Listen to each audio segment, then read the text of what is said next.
Kicked my roommate out for calling me a pervert after overhearing Int-mate moments with my pregnant wife. Now he's spreading our private life. I'm absolutely over the moon these days. My wife isn't just my partner, she's my best friend. We game together, go hiking, and every week we play D&D with our group. Now, with our first baby on the way, things honestly couldn't be better. Because we spend so much time together, I sometimes wonder if my sense of what's normal in a marriage is a little skewed, but honestly, we're happy. A few months ago, one of our mutual friends had a rough patch. His long-term relationship ended, he was laid off, and eventually he had nowhere to go. He asked if he could crash in our guest room for a few weeks. My wife and I talked it over and both agreed. Well, those few weeks stretched into a few months, but that was fine for a while. Recently, though, we started itching for our own space again, especially with the baby coming, so we let him know he needed to be gone in 2 months so we could have a little baby moon before the big arrival. To be honest, my wife and I have been a daily intimate kind of couple since we first got together, and that hasn't changed with the pregnancy. I know this is probably TMI, but I have to say, this isn't some weird thing, it's just always been us. Sure, I find her even sexier carrying our child, but I've always found her sexy.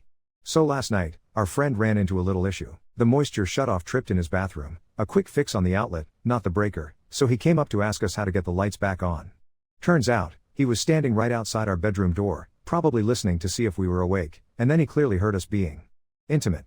The next morning, he sat us down, looking genuinely uncomfortable, and told us how weird it was knowing what we were doing while he's living under our roof. I pointed out that, honestly, some days he doesn't leave the house at all, so the odds are, well, it's going to happen. Our bedroom and his are on totally different floors, too. He then said from now on, he would go for a walk once a week, so we could do what we must. I told him, sorry, but we're together daily, it's not something we schedule for once a week. That's when he blew up.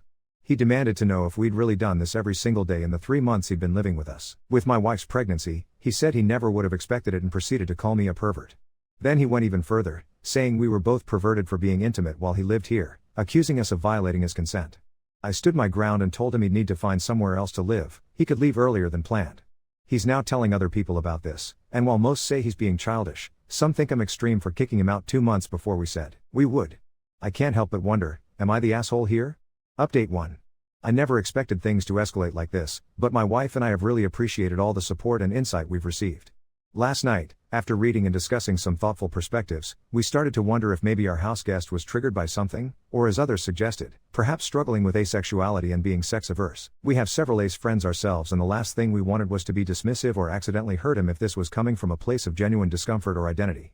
We decided to handle it maturely. Our plan was to talk to him in the morning, let him know we expected an apology for his inappropriate perverted comment, and to firmly clarify that he had no right to dictate our sex life. Still, we wanted to be considerate. If he could apologize and deal with the situation, we'd let him stay 1 more month as a compromise, rather than the previously agreed upon 2. But that's not how it played out. This morning, my wife and I stepped out into the upstairs living room to find him sitting there, and the first thing out of his mouth was a sharp, accusatory, "You did it again last night, didn't you?" At that point, my wife had truly had enough. She told him, quite bluntly, that she was sorry he felt uncomfortable, but the situation, not just for him, but for us, had clearly become uncomfortable too. What began as my invitation for him to leave last night turned into her outright request and firm expectation that he go. He's moving in with another friend now, though before leaving, he made sure to let us know how angry he was by slamming his bags against the hallway floor every time he walked past with another load. It's been tense, to put it mildly. My wife even postponed her work meeting until Monday. She wasn't about to conduct a professional call with all that stomping and drama in the background. With him packing up, we decided it was the perfect excuse to take an unexpected Friday off and enjoy some time together while we waited for him to leave. Later, my wife suggested, somewhat mischievously, that we should celebrate reclaiming our house with a little petty romp in the spare room, once we've changed the sheets to banish whatever anti-sex energy may be lingering. I wholeheartedly agreed. Someone once asked me how my wife and I have such an enduring spark, even after all these years together, how we keep this level of intimacy and closeness, not just physically but emotionally, too, how it's possible to speak about a partner in such warm, loving terms. Honestly, it's a mix of many things. From the very start, we clicked. Our compatibility was almost uncanny. We share values, curiosities, and a genuine eagerness for discovery and new ideas. The chemistry was electric the first time we met, and it's never faded. Every day, I wake up excited to laugh, talk, and simply do life with her, and it goes both ways. We both survived some pretty dismal relationships before meeting each other. That's why we made an unspoken promise not to take each other for granted. Making the other person happy is just second nature, and it's always been reciprocal. From the beginning, our relationship was long distance for about 3 months, since I was still in the process of moving. Our first phase of intimacy was endless conversations late into the night. We talked about everything under the sun, including all the important and potentially difficult subjects we wanted on the table from the start. Neither of us wanted to let the other down, or blindside each other, when we finally were together in person, so it helped to get our flaws out in the open early on. I think our shared ability to be introspective has helped us immeasurably. We avoid secrets. We communicate deeply, and, maybe more importantly, we really strive to understand each other, not just hear each other. We're each other's biggest supporters, whether that means backing dreams, jobs, hobbies, or personal goals. We've never tried to change each other, only supported one another's growth, when and if we choose it for ourselves. There's a lot of laughter under our roof. We love cooking and cleaning together, sharing those small daily rituals that make a house feel like home. When she needs to de-stress or is buried in client work, I'll handle dinner. If I'm under the gun, she steps in for me. It's a true partnership where neither of us keeps score, so resentment over chores just never happens. We hardly ever argue, maybe once a year, but even then, it's always resolved within a few hours and never at the expense of respect or affection. When something's wrong, it's always us versus the problem, not me versus her. One of our early relationship rules was to connect every single day, no matter what. With us working together, playing competitive games, and sharing so many of the same hobbies, it's easy to fall into the trap of being physically nearby but not actually connecting. Just sharing space isn't enough, you have to be intentional about connecting, if it matters to you. Especially with our business, we established, early on, that every day we'd make time to connect as romantic partners, not just as friends or colleagues. Even if it's just 20 minutes before bed, we make time to hold each other, cuddle, check in, talk honestly. That's become a cherished nightly ritual. Most nights, we've already spent time together intimately, but regardless, by bedtime, we always settle in, touch, talk, laugh, and just soak in being with each other. It's cozy, reassuring, and it brings us closer together, every night. After that, it's up for debate whether it leads to sex or just a peaceful moment, but either way, it's us time. Then we get up, brush our teeth, and head to sleep. I think what it boils down to is this: it's nothing more mysterious than open communication, agreed upon expectations, lots of love, all the respect and care we have to give, and a shared desire to live a low-stress, happy life, together, always. Update 2. He was gone by dinner time. The last bag thudded down the stairs, the door clicked, and the house did that thing I'd forgotten houses can do when they're only holding the people who love each other. It exhaled. We took ridiculous delight in washing every sheet in the place, put on music, laughed our way through remaking the guest bed, and, yes, sent whatever sanctimonious gloom had settled in there on its way. We fell asleep with that weightless feeling you get after a storm when the sky turns the softest blue and you can suddenly hear birds again. The next evening was our standing D&D night, and we decided not to let the tone of our home change. Pizza dough rising on the counter, maps and minis sprawled across the dining table, my wife barefoot in one of my huge t-shirts, humming while she chopped vegetables. 2 friends arrived looking a little tighter than usual around the eyes, which told us they'd heard a version of events. No drama, just cool politeness that made me feel like a museum exhibit. We didn't push. Our table has always been where stories untangle themselves. Half an hour in, our DM, who is the human embodiment of a calm river, set the stage for an ambush in a pine forest. We were halfway through arguing about marching order when the doorbell rang. It wasn't the pizza. It was him, manila envelope in hand, the energy of someone trying to look official. He said he was there to return house property, a key we'd already deactivated, and to establish clear terms for communication moving forward. Then he did the same thing he'd been doing, tried to tell us what our marriage should look like in our own home, only now with this strained, bureaucratic tone. He said he'd accept our habits if we could commit to daytime windows only. My wife blinked, let the absurdity sit in the air, then told him we were not negotiating our intimacy schedule like office hours. If he wanted to apologize, we would hear it. If not, there was nothing to discuss. He flicked his eyes over my shoulder and realized everyone was watching from the dining room, 4 people with paper character sheets in their hands, not quite sure what script had fallen into our living room. For a second, it looked like shame might break through. Then he did what I think he does when backed into a corner: he postured. He said we'd breached an agreement and that we'd be hearing from him. He thrust the envelope at me. The DM, again, River Man, said, evenly, "This is not the time." Our neighbor across the street, retired kindergarten teacher with the patience of a saint, was out watering her hydrangeas and called over, "Everything all right, honey?" That did it. He set his jaw, turned, and left. The envelope was a printout from a template website about notice to pursue remedies in small claims. We played anyway. Nothing like a good imaginary goblin problem to cleanse the palate. Later that night, I opened the envelope at the kitchen island. It was a lot of legalese mashed up with emotional grievance. He claimed we'd promised him 2 months and kicked him out early. He assigned himself rent value of quiet enjoyment lost, which I admit almost made me laugh because he had never paid rent. We scanned and set it aside. Monday brought a certified letter he'd actually filed. The hearing date was 2 weeks out. We're fortunate to have a friend who does housing law, and she walked us through how unglamorous these things usually are. We printed our text showing we'd agreed on a temporary crash with no lease, that we'd given him timeline updates, that we hadn't taken a dime, and that the only conditions introduced were his attempts to manage our marriage. We kept it boring and factual. The morning of the hearing, we dressed like we were meeting my wife's grandmother for brunch and drove to a beige building that smelled like floor cleaner and coffee. We sat on a wooden bench holding hands in the fluorescent light. He didn't show. Case dismissed. The clerk shrugged in that government worker way that says, "This happens more than you'd think." We went out for pancakes, because what else do you do after you win a very silly victory? In the quiet days between the envelope and the hearing, we took apart the guest room. There's something ceremonial in unscrewing a bed frame when it stops being guest and starts being nursery. We argued, playfully, about where the glider should go. My wife vetoed my impulse to keep the battle map on the wall and replaced it with framed prints of tiny foxes marching in a line. Under the bed, we found a drift of earplugs and a single post-it note with quiet hours scrawled on it, and we both just stood there for a second, the absurdity, the sadness of it, then tossed it with the same finality you give to moving boxes marked miscellaneous because we are people who enjoy turning a page with intention. We took a miniature baby moon. Nothing fancy, just 2 nights at a lake an hour away where the morning fog makes the world look like a scene set by a benevolent god with a soft brush. We hiked a little. We sat on a dock and let our feet ghost the surface and talk names we won't agree on until we meet the person who will make them obvious. That night, we were 2 of 3 diners in a tiny restaurant attached to an antique store.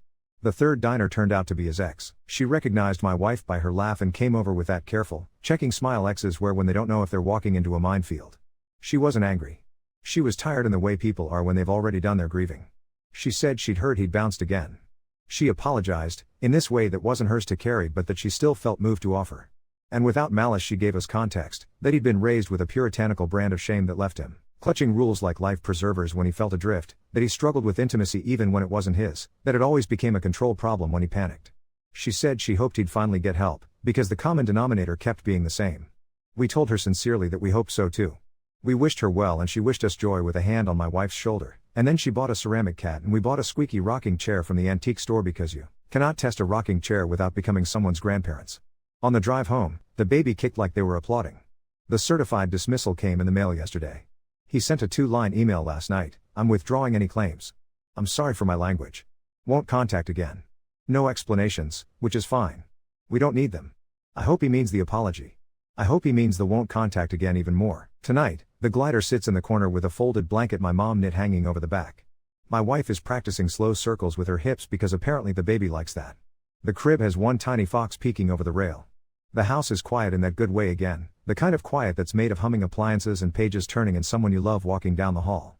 We still do our nightly ritual, that small pocket of time where the world is only us. The only stomp we hear now is a tiny heel thumping back, and I can't wait to meet the person attached to it. Update 3. The house had learned how to hum again, a low contented sound like a cat asleep in a sunny window, and then one night it decided to drum. We were in the middle of a one-shot our DM wrote because we'd cleared the big forest arc and he wanted to give us something small and sparkly while we waited on someone's travel schedule. It was silly and perfect, a caper in a market at dusk where every stall sold something improbable, a jar of bottled laughter, a lizard that predicted rain, a shawl that remembered who wore it last. We were all leaning into the ridiculousness, doing bad accents and stealing back a jewel from a goose, when my wife made a face I had not seen outside prenatal class and grabbed my wrist. It took a second for the room to tilt from goose heist to real life. She said, very calmly, "That's a contraction," and then, more surprised than anything, "Oh, that's a real one." We'd been practicing our breathing in the evenings, which had always felt like rehearsing for a play you didn't quite believe would ever actually happen, and then there it was, the opening night where your body starts saying its lines without you. The DM, our river man, did something that made me love him even more. He didn't panic. He put his hands up like a referee calling a timeout, slid his notebook shut, and started doing the things you wish a brain in the room would do. One friend with the cool politeness from the week before was suddenly all action, scooping up dice and moving chairs out of the way, and the other went straight for my wife's bag like she'd been mentally rehearsing where it lived by the door. I will never stop being grateful for neighbors who water their hydrangeas precisely when the universe needs them too. We hit the porch and there she was, hose arcing, eyebrows going up as if we had a great punchline to tell her. "We're going," I said, and she didn't even ask to where. She just flicked the hose off, handed me a towel without breaking stride. Why did we need a towel? But of course we needed a towel, and said, "Text me when you're home with that baby, I'll put a casserole on your stoop." As we pulled away, she tapped the hood like a ship being christened, and I swear the car drove better for it. Hospitals at midnight are like airports that only service one destination. Everyone there is either waiting to leave whole or to bring someone new in. We walked under the bright, flat lights, signed the papers with names that felt both ordinary and like spells, and a nurse with forearms like a farmwife's gave my wife a grin that said, I have seen all kinds of women do this and you will be one of them. We'd pack the playlist we pretend is for the baby but is really just our favorite songs, and the room had a whiteboard with a corner labeled Quiet Hours, and we both laughed out loud at it, the kind that rolls up from the floor of your chest. The nurse blinked, deadpan, and said, "Listen, honey, quiet hours are a suggestion," and we laughed harder, faster than the contraction between. Labor, it turns out, is not a story so much as an ocean. It was waves and counting and my wife curling into herself like a comma and then unfurling into something bigger than language. There were unglamorous moments you only understand while you're in them, and then they become the most gorgeous moments you've ever had because you were a person who got to be there. At one point, my wife swore like a sailor and apologized to the nurse, who patted her like she was 5 and said, "If you aren't swearing, we get worried." In the breaks, we were just us again. She leaned her forehead into my collarbone and told me a joke about the goose in a cracked whisper, and I told her that I loved her with the kind of sincerity that makes your tongue feel new. I don't know what you're supposed to remember about birth. I remember the clock sneaking forward and then forgetting to exist. I remember the way one of our friends texted me a picture of our D&D table, all cleaned and orderly, with a sticky note on the player's handbook that said, "You got this," and how ridiculous and tender that felt. I remember the doctor's steady voice turning into a river we stepped into together. And then there was a person, not an idea, not a kick, not a thump, but a person who let out a sound like a rusty gate opening to summer. My wife looked like a god and like herself.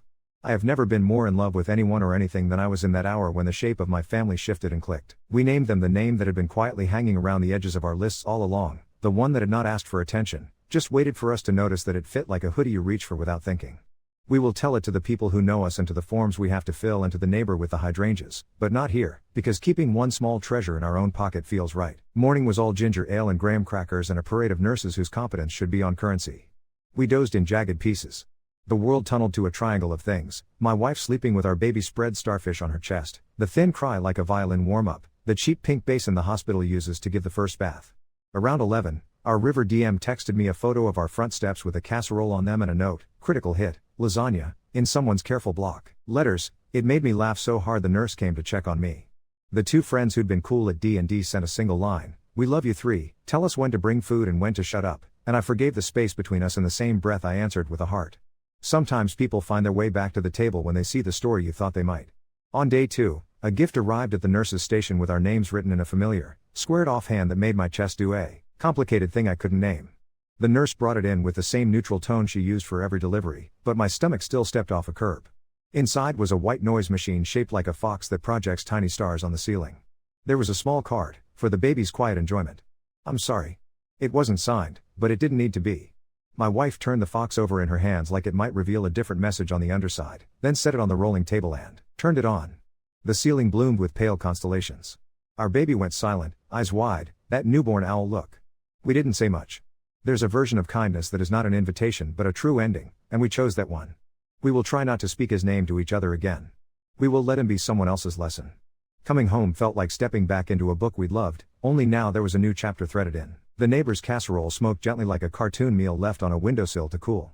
The glider in the nursery made a little sound we'd never noticed, a soft creak like a cricket. We put the fox on the dresser and watched light scatter dots across the tiny fox print on the wall, and for 30 straight minutes our child regarded the ceiling like it had something particular to tell them. We did our ritual in a new shape, knees touching, baby and a ball between us. We held hands across the small, warm planet of our child's back and promised each other out loud what we've always promised in 100 quiet ways: we will choose this, and choose each other, every day we get to. Later, when the house had fallen into that fragile new family silence, elastic and full, I stood by the kitchen sink drinking water and saw a post-it stuck on the inside of our cupboard door, a bright yellow square from a past life. In my wife's handwriting it said, "Buy more cumin," and inexplicably, that was when I cried. Not at the hospital, not at the first latch or the first diaper or the text from my mom, but at the reminder that life is this ridiculous braid of cumin and court dates and casseroles and capers and contractions, and that somehow it makes a rope you can pull yourself along hand over hand. We haven't rolled dice since, but the minis are lined up on the mantle like they're guarding our tiny fox kingdom. We'll play again when we sleep more than an hour at a time and when our DM can stand to watch us forget our own character accents again. For now, we are learning a new kind of campaign where the map is drawn each morning by a person who doesn't care about plot arcs, who only cares that our faces are close when the sun leaks into the room and the house hums, happily, like it knows we are all here. Update 4. Newborn time has the elasticity of taffy. Nights stretch like they're going to last forever and then snap back into mornings with coffee that thinks it's heroic. The house has learned the frequency of tiny squeaks and the music of the Fox machine stars. My wife has become a choreography of sways that could mesmerize tectonic plates. We count stretches of sleep like rare coins and celebrate 45 minutes the way people used to applaud at the end of operas. Not a cinematic disaster drip, More the kind of polite, guilty drip that hopes it can pretend not to have happened if you look away. It had that maddening glassy sound of water thinking about being a problem behind drywall. We traced it to the old guest bathroom, the one with the temperamental outlet and the history of being someone else's stage, and the tile felt cool and a little too slick in the corner by the vanity. I pressed my thumb to the wall and felt it give with the softness of a bruise. We did that married couple calc you do in a crisis. What can wait, what can't, which towel is for disasters and which towel is for faces. The baby made a tiny goat noise and then conked back out, mouth open, a small punctuation mark of milk on their lip. I called the emergency plumber, and the dispatcher had that 3 a.m. calm that makes you trust people who own specialized wrenches. "We'll get someone out to you," she said in a tone that sounded like it knew every leaky pipe in a 20-mile radius by first name. When I went to prop the front door, our neighbor across the street, the hydrangea general, was out on her porch in a bathrobe the color of oatmeal cookies, as if she'd been on Silent Neighborhood Watch the whole century waiting for a moment like this. She didn't even say hello. She handed me a folded stack of towels like a general issuing rations. "You know those are for disasters, right?" she said, not unkindly. "Text me if you need a shower. I've got shampoo older than your marriage." The plumber arrived with hair that looked like he'd put a hat on while still asleep and took one of those breaths professionals take when they're about to not judge you for your house being a house. He listened to the wall the way the doctor had listened to our baby's chest. "Pinhole," he said, like a diagnosis. "We'll open it up, solder, close you back. Quick." He popped a neat square of drywall out like a magician doing a card trick no one asked for at a children's party, and then he laughed under his breath and said, "Huh." There was a tin in the wall. Not a treasure chest, a repurposed cookie tin the exact size of Christmases that used to smell like cloves. Whoever tucked it there had been tidy about it, which somehow made finding it feel like being handed something instead of snooping. The plumber looked at us with one eyebrow doing the complicated thing eyebrows do when bureaucracy meets romance. "Do you want me to hand you that, or do we pretend I didn't see it?" he asked. We told him to hand it over. I wiped plaster dust on my pajama pants and popped the lid. It wasn't gold, not that kind. It was better. Bundles of letters tied with a ribbon so pale it had given up fighting with time.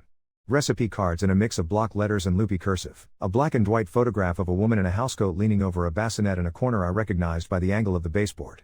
There, over the bassinet, was a mobile that had once been a parade of paper animals. If you squinted, one of them might have been a fox. We didn't do the movie thing and sit on the floor reading by flashlight while the bathroom dripped itself into a crisis. We let the plumber cook his pipes. It smelled like a coin being reborn, and when he was done, he helped me slide the tin to a safe dry spot like it was part of the job. "My grandma hid cookie money in her sewing machine," he said conversationally as he wrote our invoice on a carbon copy pad. "Found it when she died. Bought myself a guitar. She would have liked that."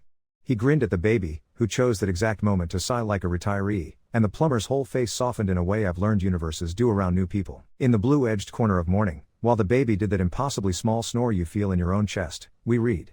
The first letter was to whoever loves this house next. It was dated 1974, written on stationery with tiny apples along the top. "We don't know you yet," it said, "but the house does. When you first moved in, did you think you were hearing a pipe ping? It's the radiator telling you your dreams have a place to live here. We had our first baby in the back room with the big window. We argued about the crib by that wall and then never argued about anything that mattered. If you're finding this, it means the drywall fell down at the right time. You'll think that's nonsense until this house puts a casserole on your stoop exactly when you need it." It went on like that, half practical, how often they change the furnace filter, half benediction, the hydrangeas like coffee grounds, you can bribe mice with peanut butter, but you can bargain with yourself to stay kind. The recipe cards were chaos and the way family recipes are chaos. Betty's chili, do not substitute cumin, had 3 different handwritings on it, each arguing with the others in fried onions language. There was a postcard from the hospital, different name, same corridor smell you can imagine through ink, announcing a baby's arrival like a baseball score. There were 2 photographs of a man and a woman on the front steps holding what had to be the world's fattest tabby cat. On the back of one photo, in blue pen, "When we listen to each other, the house hums." We closed the tin not because we ran out of letters but because the baby made a face that foretold a catastrophe in a diaper and because the world does not pause for even the loveliest of hauntings. When we opened it again, daylight was real and coffee had earned its hero cape. We sat at the kitchen island, elbows in a dusting of drywall, and read until the baby realized we were looking at paper and therefore must be stopped. Around noon, our river DM stopped by to drop off a foldable bassinet he swore just appeared in my garage, and we told him about the tin the way you tell a bard something and watch him become a transcription machine. He tilted the tin in his hands like it had weight far beyond metal. "There are house spirits in some settings," he said, almost apologetic, as if admitting that he believes in that kind of magic could undo his claim to being a person who also pays taxes. "They don't ask for sacrifices. They just want you to remember them." He set the tin down very carefully and then patted our baby's foot. "This is going to end up in a session, isn't it?" my wife said. He blushed exactly one shade of pink and said, "It already has." We wrote back. We couldn't not. My wife took out an index card and her neatest pen and we answered them like they had just stepped across the street to water the hydrangeas and might come back any minute wanting to know how the chili turned out. We told them the radiator still makes percussion out of late October and that the back room with the big window now has a glider that squeaks like a patient insect. We told them the casserole prophecy came true. We wrote, "We have a tiny person and a fox that throws stars on the ceiling, and the house hums like a hymn." We slid our letter and a spare cumin recipe card into the tin and tucked it back in before the patch went up. The plumber, when he circled back to sand the seam, winked like a man who understood being folded into a family story for a minute and didn't mind. There was a different kind of patch later that week. At the 2-week check, the pediatrician made an expression I have only ever seen on poker players and clinicians. "There's a little murmur," she said. "It's very common, and it usually closes on its own, but we'll send you here." She drew a heart and then a map with arrows, "so you can hear from the people with the very expensive machines." The word murmur did what words like that do. It echoed in the longest room in my skull. My wife and I held hands and did the thing we always do, grabbing for the part of each other that steadies. We went home and pretended to clean for exactly 10 minutes and then gave up and lay on the rug while the baby did baby yoga and did not care about our interior weather at all. The children's hospital had murals that could have talked you out of a bad mood and nurses who moved time around like furniture. The echocardiogram was a wand drawing a galaxy on my child's chest. The tech caught our eyes and did the half smile that says, "I am not the one who can give you a story with an ending, but I have seen good endings." The cardiologist came in with kindness under her lab coat and said words like innocent and physiologic and "we will check again, but you can exhale." We did, as if the house had followed us to the hospital to hiss, "You're forgetting," in our ears. On the way home, our neighbor's hydrangeas were at that absurd stage where they look fake. She shouted across the street, "I made muffins," as if that were a standard greeting for early fall, which I would be happy to adopt as law. We took one, hot enough to shift from hand to hand. The steam smelled like cinnamon-flavored safety. The fox on the nursery dresser threw stars on the ceiling in broad daylight because it could. We had our first post-baby D&D night in a very gentle, low-level way. The baby slept draped over my wife like a very smug pastry, and we played with the kind of voices people use in libraries when they think being considerate can change the world. Riverman brought a one-page scenario about a town with a house that had a spirit that took letters like taxes and returned casseroles with interest. Halfway through, one of the friends who had been cool and courteous the night of the envelope took a breath with an edge to it and said, without preamble, "I'm sorry I was weird before." She didn't owe us anything, but she gave us context like a gift, grief that had been nicking her edges, baby hopes she and her wife had to set down and pick up again later. "Watching you love each other was loud one night when I needed quiet," she said, "and then it was good to watch when I could hear again." We didn't make it a scene. We let her sit back in her chair while the minis pretended to bicker, and the apology folded itself into the room and made a home there. Later that night, when the baby reminded us who was in charge of laning phases and nap times by executing a gentle but effective wail, I walked through the dark like a pilgrim to turn the fox on. The ceiling galaxies spun in their slow rehearsal. In the half-light I could see the plaster patch in the bathroom just down the hall, that pale square like a healed bite. Behind it, letters slept that made time not a straight line but a circle around a kitchen table. Somewhere, a woman in 1974 had written words she suspected might matter to someone with drywall in their hair half a century later. She was right. We have started a small superstition of our own. Every night, after the baby has reassembled the laws of physics with a yawn so big it makes their whole face into a peanut, we put one new sentence on an index card and stick it in a drawer in the kitchen. We aren't hoarding them for the wall, we're just building an ordinary archive. The day the plumber found a tin, the day the cardiologist said innocent, the day the neighbor's muffins tasted like absolution, the day our river DM made a house a quest and we brought the letter. One day, if drywall ever gives again, maybe someone will find a drawer full of sentences and recipe cards with too much cumin and roll their eyes and then read every last one. Tonight, the nursery smells like laundry warmed on a radiator. The glider crickets in its polite way. The hydrangeas across the street are more lantern than bush in the porch light. The fox's stars are faint in the dusk and then bold as the room lets go. The house has added a new instrument to its hum, some little high note you only get when there's a person sleeping in a room with tiny foxes marching on the wall, and I am, as always, the luckiest man in any campaign.